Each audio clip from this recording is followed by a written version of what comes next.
কেমন আছো সবাই? একটা নতুন বিষয়ে কথা বলবো। দেখো, আমাদের এখানে আমি দুইটা সেন্টেন্স নিয়ে আসছি, একই রকম sentence. The children were assembled near অথবা বাই দ্য পন্ড। আবার এখানে দেওয়া আছে the children were assembled in the পন্ড। এখানে আমরা দেখব আমাদের কোন সেন্টেন্সটা কারেক্ট এবং কেন কারেক্ট।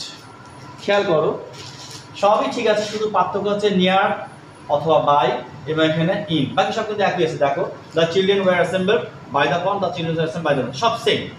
পার্থক্য হচ্ছে আমাদের প্রিপোজিশন আমাদের নিয়ার অথবা বাই অথবা ইন, আমাদের কোনটা দেবো। এখানে খেয়াল রাখতে আমাদের নামটা হচ্ছে পন্ড, দা পন্ড। ওকে, দা পন্ড। তাহলে আমরা কোনটাকে কারেক্ট করবো?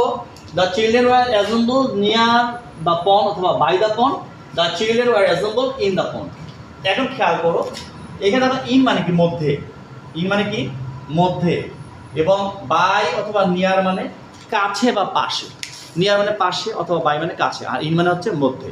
তাহলে চিলড্রেন যদি অ্যাসেম্বলড হয়েছে, তাহলে সেক্ষেত্রে চিলড্রেনের জন্য আমাদের ওরা তো আর পুকুরের মধ্যে একত্রিত হতে পারে না সবাই, চিলড্রেন যেহেতু। তো এখানে আমাদের ওই দিক থেকে আমরা কোনটাকে ক্যারেক্ট করবো? আমরা এই সেন্টেন্সটাকে ক্যারেক্ট করবো, the children were assembled near অথবা বাই দ্য পন্ড। এই সেন্টেন্সটাকে আমরা রং নেব, এই সেন্টেন্সটা wrong. The children were assembled by the pond. Okay, thank you.